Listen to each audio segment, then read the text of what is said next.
hermanos, amigos presentes, de igual manera a todos los que nos escuchan a través de Zoom o otra de las plataformas digitales que comúnmente utilizamos.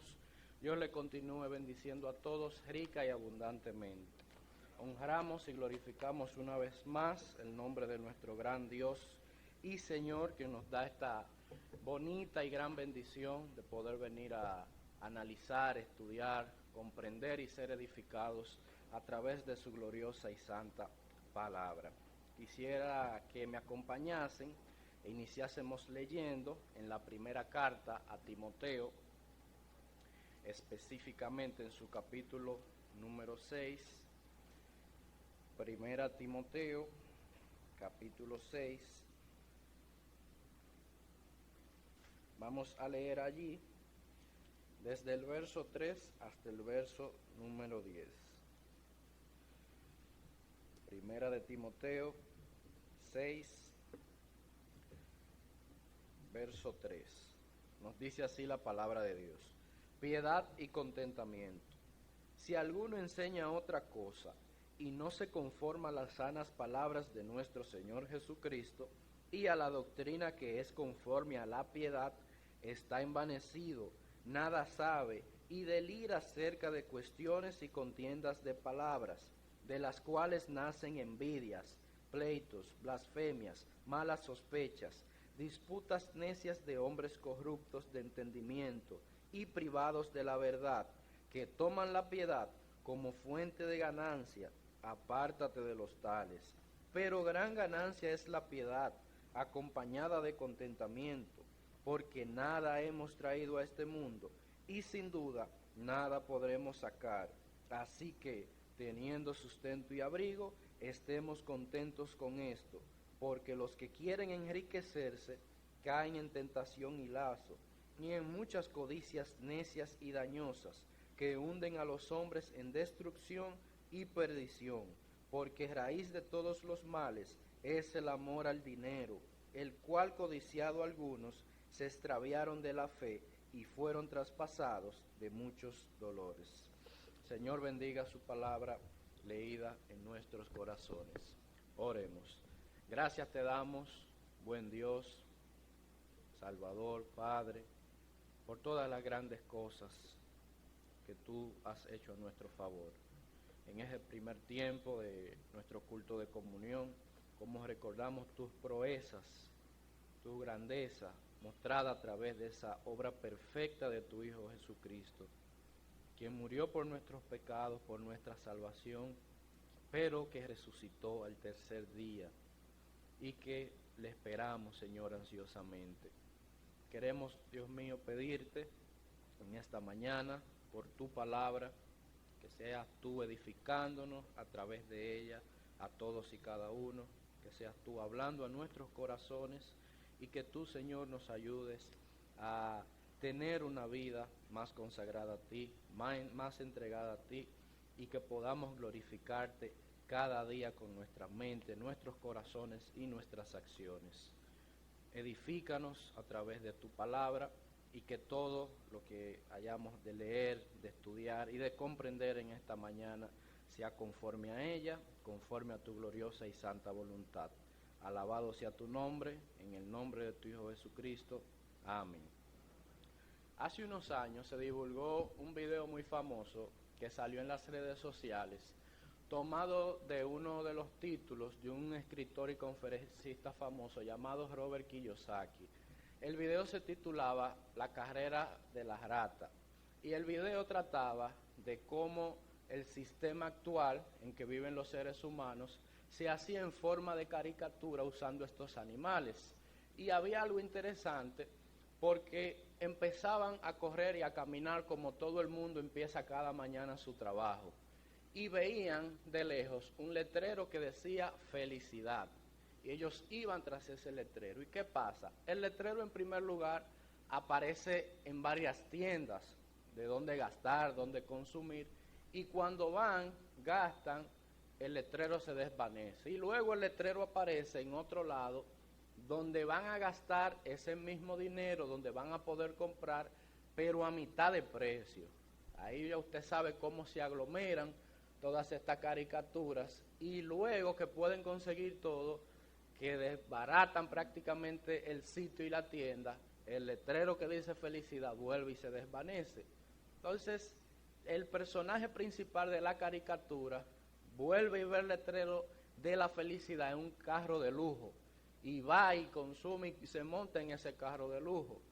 Entonces dura unos minutos bien contento en su nuevo auto, su nuevo vehículo, pero al mismo tiempo se para en un tapón, como nosotros bien conocemos, le multan y de igual manera les roban las llantas. Y ahí el letrero de felicidad vuelve y desaparece. Cuando él desesperanzado dice, pero ven acá, yo busco ese letrero y siempre se desvanece, lo ve en unas botellas de alcohol y va tras eso. Pero luego que las consume, el letrero vuelve y desaparece. Ya él no tiene ningún tipo de esperanza hasta que acude a, como sale en la caricatura, un frasco de pastillas, haciendo alusión a sustancias ilícitas. Y él se sumerge buscando lo que dice ese letrero. Dura 5 minutos de, según él, felicidad, de alegría, de todo paz, tranquilidad, pero vuelve y se desvanece y cae. Ya él no tiene ningún tipo de esperanza hasta que ve un billete de dólar rodando y ve que el letrero va con ese billete de dólar. Y va tras el billete de dólar, sube un ascensor y cuando al fin está por atrapar el billete de dólar, está encima de un escritorio con una computadora y viene y lo atrapa. Una trampa para ratas lo deja ahí clavado. Y se ve la escena de cientos en esa oficina que pasaron por el mismo transcurso y al fin y al cabo cayeron en la misma trampa. Entonces, ¿qué es ese reflejo de ese video? Ese es el sistema del mundo actual en el cual nosotros vivimos, de que busca la felicidad en cosas que no la dan. Buscan la felicidad, la plenitud, el gozo, el sentirse bien fuera del Señor y fuera de Dios. Y en esta mañana, a través de estos versículos que hemos leído, a través específicamente de este tema, piedad y contentamiento, que es el tema que vamos a analizar hoy, se nos exhorta a eso, a no enfocarnos en ese sistema que nos rodea a nosotros, sino a ajustarnos a lo que nos dice la palabra de Dios, a andar y buscar lo que es la piedad y el contentamiento. Y vamos a estar viendo este tema, vamos a estar viendo estos versos, definiéndolo y dividiéndolo en 3 puntos. En primer lugar, vamos a ver qué nos dice el texto acerca de qué es la piedad y ver qué exhortación podemos sacar de la misma. También vamos a ver qué nos dice acerca del contentamiento y qué enseñanza podemos sacar del contentamiento. Y por último lugar, vamos a ver lo que es el peligro para que un creyente sea y busque lo que es la piedad y el contentamiento. Y ese es el peligro del amor al dinero y del afán al enriquecimiento. Y en el primer punto que vamos a ver en esta mañana, lo encontramos específicamente desde el verso 3 al verso 6. Y nos hace la siguiente narración a través de la carta, hace la siguiente exhortación.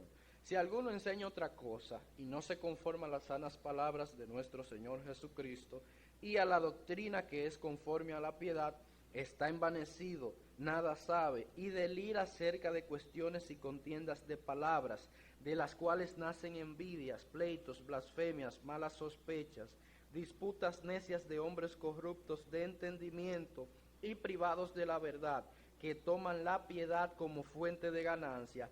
Apártate de los cuales, pero gran ganancia es la piedad acompañada de contentamiento. Lo primero a entender aquí es el contexto que Pablo utiliza para hacerles exhortación sobre lo bueno y la gran ganancia que es para un creyente, la piedad. Entonces es importante, antes de saber el concepto de piedad y cuál es la exhortación que se hace, en qué se está desarrollando, en qué contexto se está desarrollando esa exhortación. Y como bien vemos ahí, Pablo le está haciendo una advertencia acerca de los falsos maestros, de las falsas enseñanzas, y les da un sinnúmero de características que son comunes en esos falsos maestros. Pero no empieza aquí.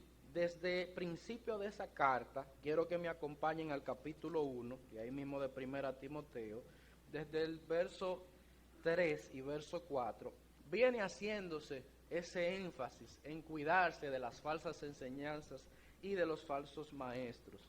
Y dice: como te rogué que te quedases en Éfeso cuando fui a Macedonia, para que mandases algunos que no enseñan diferente doctrina, ni presten atención a fábulas y genealogías interminables que acarrean disputas, más bien que edificación de Dios que es por fe. Así te encargo ahora. Entonces, eso nos ayuda a entender de cómo viene desde esa primera parte de la carta, haciéndose esa advertencia y esa exhortación a Timoteo de alejarse de las falsas enseñanzas y de cuidarse de los falsos maestros. Y aquí del verso 3 al 6, dentro de esas cualidades que se dicen de los falsos maestros, están las siguientes. En primer lugar dice de que plantean enseñanzas contrarias. O sea, esa es una de las cualidades más esenciales de un falso maestro, que quiere enseñar cosas y plantear cosas que van en contra de lo que ya es parte del fundamento, de lo que ya se entiende como enseñanza y se entiende que la palabra de Dios dice. Entonces, esa es la primera cualidad: querer enseñar algo que va en contra de lo que enseña la palabra de Dios. Y esa es una característica de las cuales da. En segundo lugar, el pecado es la marca de él y no la piedad. O sea, las cosas que desagradan a Dios, la vida de pecado, es la marca de esos falsos maestros, y no el seguir una vida piadosa, una vida que agrade al Señor en todo. En tercer lugar, dice, producen cosas desastrosas con su mente carnal y vacía. Las cosas que causan las falsas enseñanzas y los falsos maestros, según aquí nos expresa, son cosas que no tienen que ver nada con lo espiritual. Son cosas vanas, cosas vacías, cosas que en vez de edificar, son cosas que dañan. Y esa es la característica de los mismos.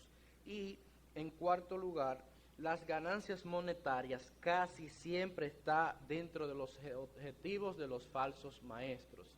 Y es lógico que si su objetivo principal, y de la mayoría de los falsos maestros es así, una de las cualidades que se da, es las ganancias, es el enriquecimiento, van a hacer un sinnúmero de cosas extrañas y un sinnúmero de cosas que van en contra de lo que Dios establece.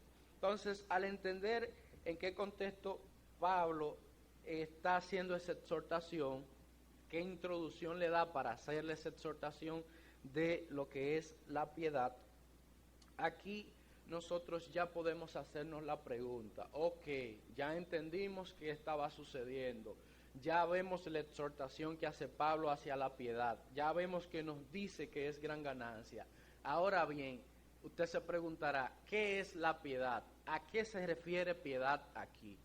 Y muchas veces uno entiende que la piedad es yo tener misericordia, en algunos contextos sí, yo tener misericordia de alguien, apiadarme de alguien que está desfavorecido, yo ayudar a alguien. De igual manera, si alguien me necesita, yo como tomarle pena o lástima. Pero la piedad, cuando habla aquí de ese término piedad, de ese concepto, eso es más amplio. No es un concepto tan vano y tan pequeño, así como en otras partes se ve. Entonces, las definiciones que se nos dan de piedad, hay dos que nos pueden ayudar a entenderlo. En primer lugar, es la virtud inspirada por el amor de Dios. Es la tierna devoción y amor a las cosas santas. O sea, piedad es ese amor por las cosas del Señor, por el Señor. Es esa devoción completa a las cosas del Señor y a sus caminos y a la entrega hacia Él. El segundo concepto es, la piedad incluye las ideas de temor a Dios, obediencia a sus mandamientos y vida devota y entregada a Dios. Este es el significado de piedad que se quiere decir aquí. Fuera muy fácil decir, no, eso es tener misericordia de otro. No, el concepto de aquí es bastante amplio. conlleva esa vida consagrada totalmente a Dios, reflejada en el temor que tengo a Dios, en la obediencia a sus mandamientos, en el amor que tengo por Dios y en la devoción y entrega que tengo hacia Él. Ese es el concepto de piedad. Y a través de las cartas de Pablo, en varias ocasiones, él insta a eso, que el creyente debe buscar una vida piadosa, que el creyente debe interesarse por la piedad. El primer ejemplo lo vemos ahí mismo en esa carta de Timoteo, pero en el capítulo 2. Vamos a leer el verso 11 y 12. Capítulo 2, ahí mismo en primera de Timoteo, 11 y 12.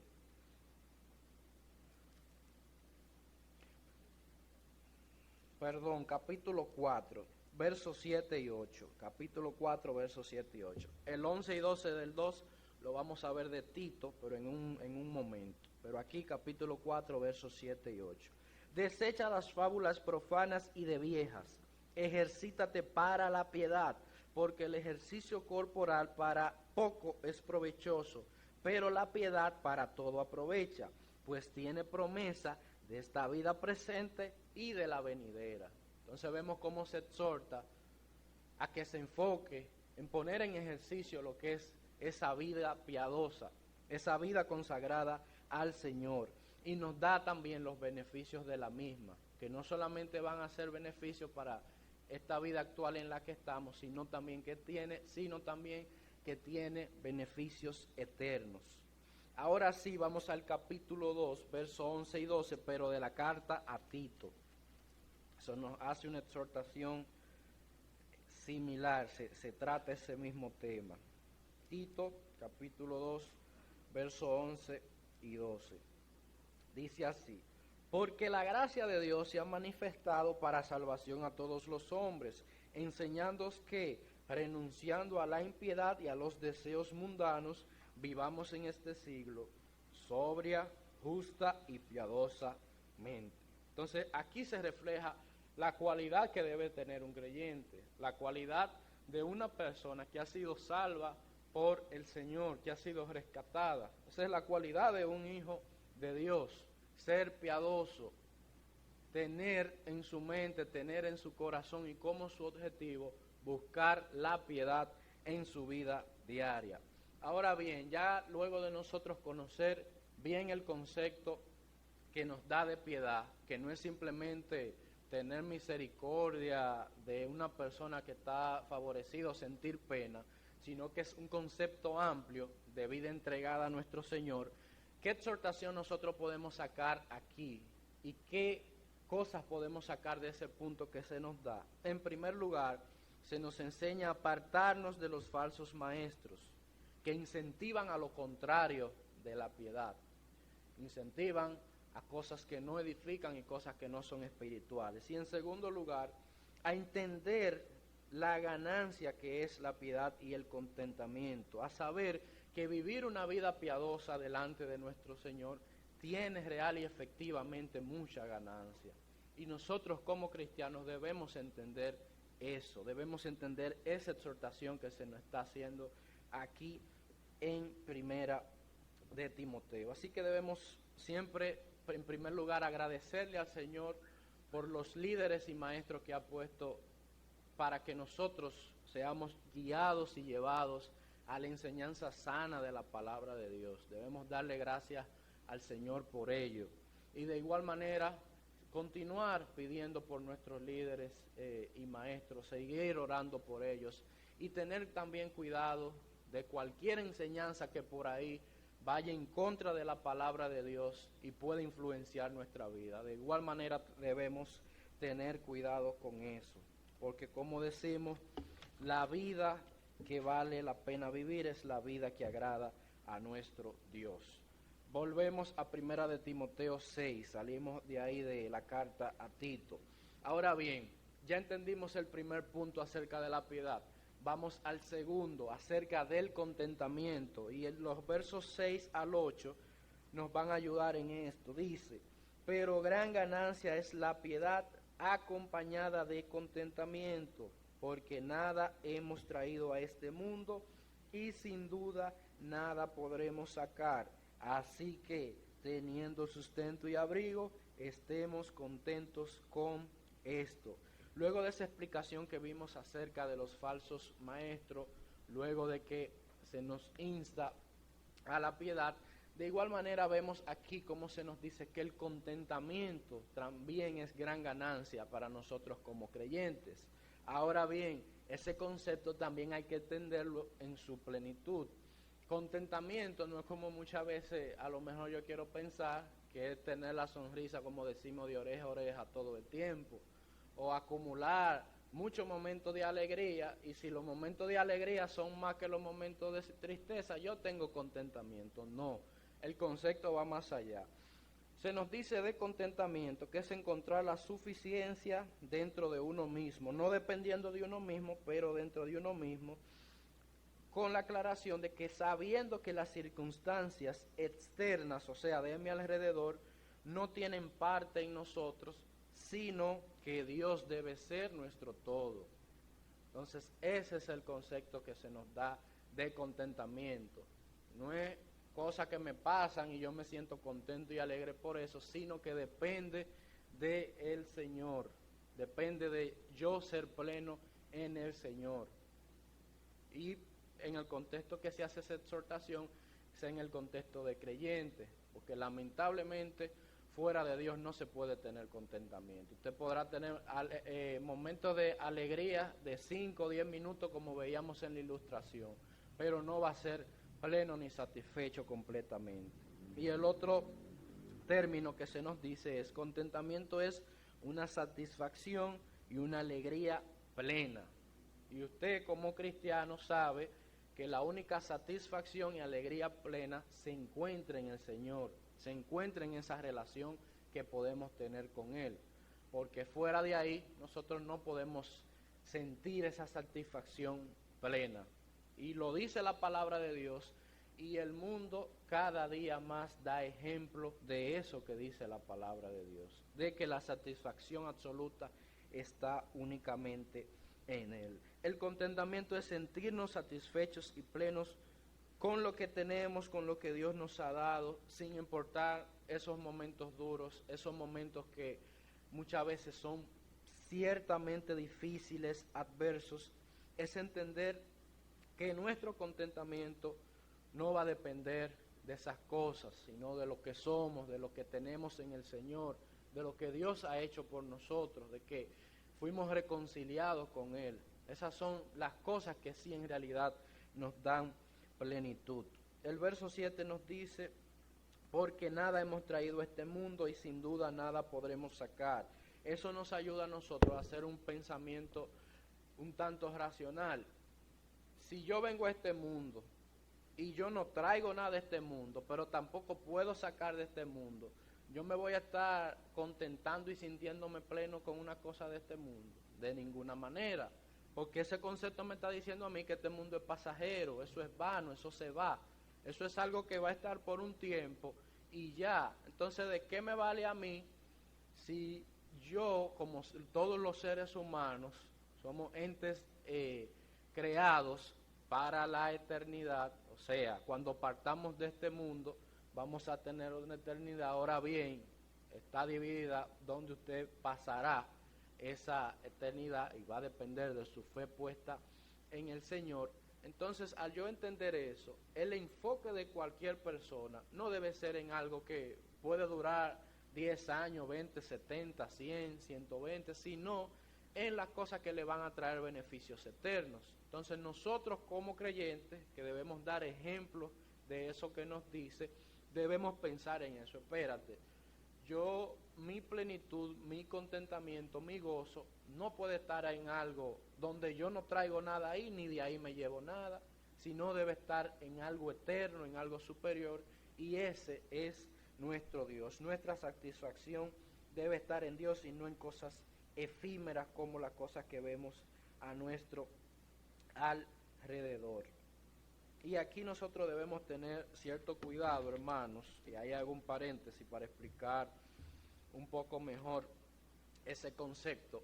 Cuando a nosotros se nos dice de que debemos estar contentos con lo que tenemos, de que debemos estar plenos en el Señor, No quiere decir que tomo a Andrés Carlos como ejemplo, de que si Andrés Carlos está pasando necesidad y yo estoy en una situación mejor, yo decir, no, Andrés Carlos tiene que sentirse contento con lo que Dios le da y yo contento con lo mío. Yo no tengo que intervenir en esa situación de Andrés Carlos. No, hay que tener cuidado con eso, porque la misma palabra de Dios y a través de las cartas de Pablo, en Romanos 12, en los deberes como creyentes se nos dice eso. Yo debo ser solidario con mis hermanos y debo velar porque si tienen necesidad, yo como hermano debo dar ejemplo y ayudarles. Pero no puedo pensar, no, uno tiene que estar contento con lo que tiene y pleno con lo que tiene. Allá problema de si se le presentó esa situación, no. Eso no es una excusa para yo no querer ser solidario ni cumplir ese mandato que tengo con ayudar a mis hermanos. Y el otro punto, el cual muchas veces puede tender a confundirse, ellos decir, no, yo soy pleno en el Señor, conforme con lo que Dios me da, yo no tengo que hacer nada, y quedarse en la vida viviendo una vida conformista y de mediocridad. Esa no es la exhortación que se está haciendo aquí tampoco. Aquí también en la palabra se nos insta a trabajar, a esforzarnos, a que lo que nosotros hacemos debemos dar gloria a Dios con nuestras manos, con las cosas que hacemos, si estudiamos, si trabajamos, en las cosas que nos desempeñamos. Eso debe ser un medio para yo glorificar a Dios. No como muchos entienden que el trabajo Dios lo hizo como castigo, no. Es un concepto erróneo. El trabajo es un medio para yo glorificar al Señor. El trabajo es un medio para yo agradar a mi Dios a través de Él, para hacerlo lo mejor y lo más excelente posible, agradando al Señor. Entonces, eso debe quedar claro. Aquí no se está haciendo una apología a quienes no quieren ser solidarios o a quienes quieren vivir en la vagancia o en el ocio. No, no se está defendiendo ninguno de esos dos puntos. Se está diciendo de que su gozo, su satisfacción plena como cristiano no depende de lo externo, sino depende del Señor, depende de esa relación suya con el Señor. Entonces ahí es que está nuestro gozo. ¿Qué exhortación nosotros sacamos de ese punto? 3. La primera, que al igual que la piedad, nosotros debemos saber que el contentamiento, esa plenitud en el Señor, eso es ganancia, eso es beneficioso. En segundo lugar, nosotros debemos estar contentos con lo elemental, con las cosas que Dios nos ha dado, no ser muchas veces disconformes o delante de Dios querer muchas veces exigirle o a lo mejor decirle, ¿por qué tú me das esto? No, debemos ser conformes con las cosas que el Señor nos da, haciendo claro la advertencia anterior de que esto no es una defensa a la mediocridad o al ocio. Y de entender siempre, nada hemos traído ni nada nos llevamos. Ese es un concepto que popularmente se usa mucho, pero muchas veces la gente no le pone el enfoque que es la palabra de Dios que nos hace esa exhortación. Entonces, como cristianos, más que nadie nosotros debemos estar claros de eso. Nada traemos, nada nos llevamos. El tercer y último punto, que lo vamos a ver en el verso 9 y 10, nos habla de uno de los peligros si nosotros queremos alcanzar esa exhortación de una vida de piedad y una vida de contentamiento, y es el deseo de enriquecimiento, el amor a enriquecernos. Dice el verso 9 y 10, porque los que quieren enriquecerse caen en tentación y lazo, y en muchas codicias necias y dañosas, que hunden a los hombres en destrucción y perdición, porque raíz de todos los males es el amor al dinero, el cual codiciando algunos se extraviaron de la fe y fueron traspasados por muchos dolores. ¿A qué se está refiriendo y qué es en sí el deseo de enriquecerse y el amor de obtener ganancias? Y nos da lo siguiente: este es el deseo consciente y racional de quienes aman el dinero, de los avariciosos, y que tienen el dinero como un Dios. Y esto llama la atención. Según alguna literatura y algunas definiciones, avaricioso es una persona, lo refleja así, que muchas veces tiene una necesidad o una obligación y por no gastar el dinero, él sigue en esa necesidad y no cumple esa obligación. Y no es porque con ese dinero él va a ayudar a otro o porque quiere ver una vida recta, una vida tranquila, sin derroche. No, es porque el dinero se convierte en algo tal que es como su Dios. Y él no puede entender ese concepto de que hay que dar a pesar de que se tiene necesidades. Entonces, a veces es paradójico porque se dice, entonces, ¿cómo el que quiere enriquecerse puede llegar a ese punto? Bueno, porque el que quiere enriquecerse, que tiene esa meta y ese corazón, que lamentablemente esa es la meta de las personas que no, la mayoría no tienen a Dios. ¿Por qué usted estudia? ¿Por qué usted trabaja? Ah, no, yo quiero hacerme de dinero. Y es muy escaso la ocasión cuando le digan, no, yo quiero tener una vida con medida. No, la mayoría de gente, su meta y su objetivo es tener dinero y tener mucho dinero. Eso lo vemos lamentablemente en nuestras autoridades gubernamentales, ese ejemplo totalmente claro. Usted dirá, pero si ya tú tienes un nivel, ¿por qué tú quieres más? Y lamentablemente quien tiene esa meta y ese deseo de enriquecerse, llega a un punto de que ese dinero se convierte en su Dios y llega a ese punto de la avaricia y ese ejemplo como nosotros podemos ver aquí. Entonces aquí se nos está haciendo esa exhortación a que el afán de lucro, el querer enriquecerse, ese no debe ser la meta del creyente. Nosotros en Cristo, como discípulos de Él y quienes quieren ser perfeccionados a su imagen, vemos el mayor ejemplo que Cristo vino a la tierra tras un objetivo, tras una meta, cumplir y obedecer la voluntad del Padre cabalmente. Y de igual manera nosotros tenemos como creyentes objetivos, exhortaciones, que como nos dice ahí, ¿cuál es nuestro objetivo?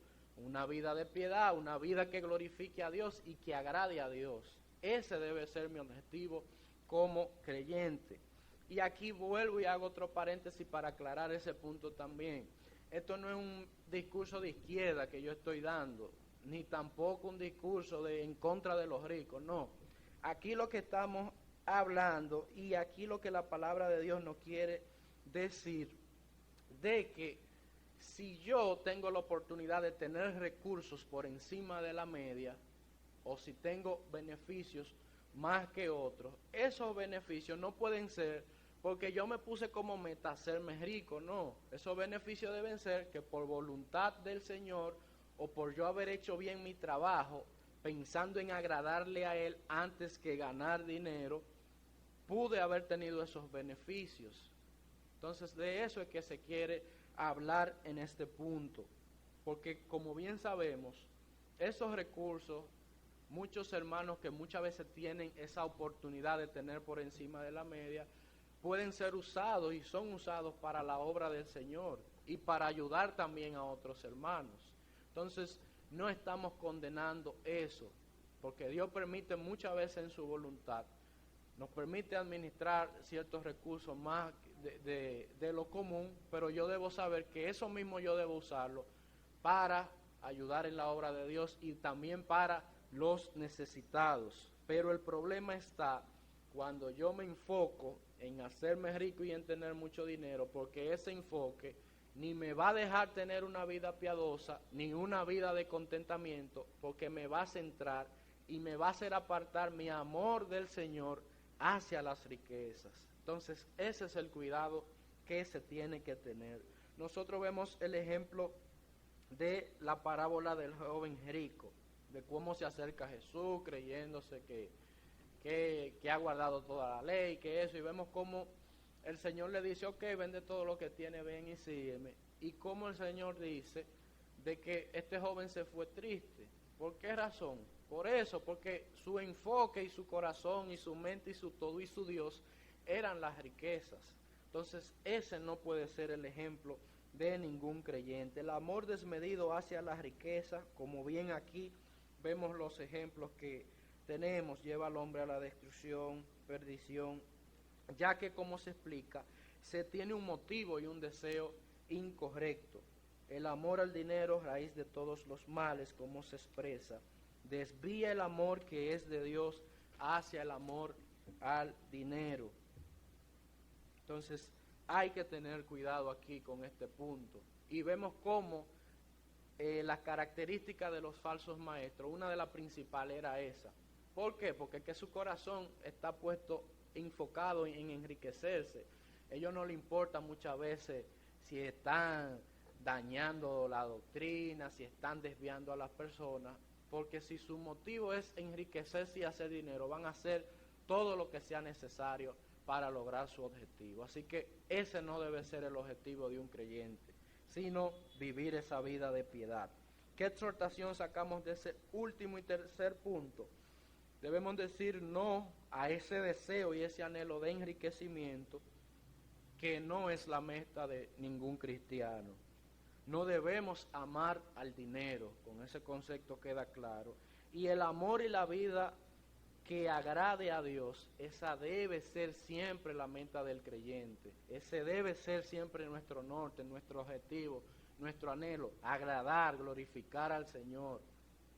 Y esa es la vida piadosa, de eso es que trata la piedad. La riqueza más grande que cualquier persona puede alcanzar es tener a Cristo como su dueño y salvador de su vida.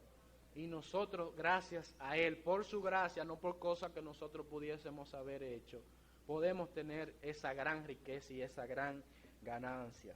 En fin, queridos hermanos, si queremos vivir esa vida de piedad y contentamiento a la cual nos está exhortando Pablo a través de esta carta a Timoteo, el querer enriquecerme, el afán de lucro, esa no deben ser ni mi pensamiento ni mi motivación, porque haciendo las comparaciones, mayor ganancia vamos a tener buscando el contentamiento, la plenitud en el Señor y esa vida de devoción y de agrado hacia Él.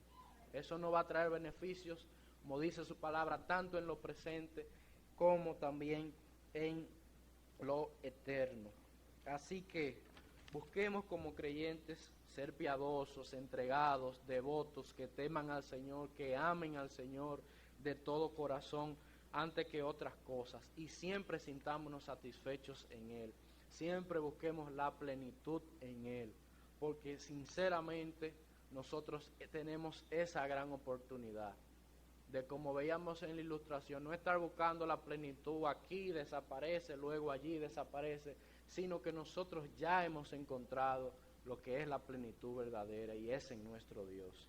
Así que eso debe quedar de manera clara y debe llenarnos de gozo a todos y cada uno de nosotros. Así que menos apego a las cosas materiales, que claro, van a usarse para glorificar al Señor, ayudar en su obra, y más visión en glorificarle a Él, en que todo lo que nosotros hagamos sea para agradar y glorificar el nombre de nuestro Dios.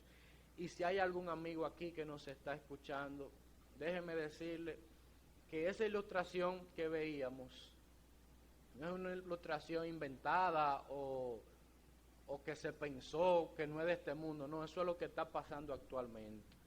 Si usted sigue buscando la felicidad en cosas que no lo llenan, al final va a terminar atrapado en una trampa y va a terminar totalmente decepcionado. Así que la exhortación a los amigos en esta mañana es que vengan a gozar de lo que es una vida plena, una vida verdadera y una vida con beneficios eternos, que es la vida en el Señor.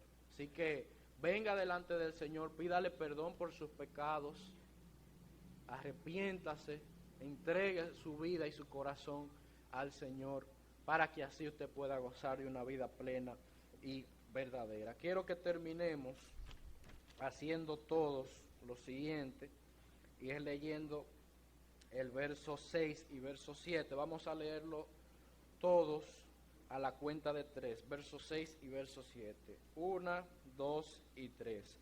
Pero gran ganancia es la piedad, acompañada de contentamiento, porque nada hemos traído a este mundo y sin duda nada podremos sacar. El Señor le continúe bendiciendo.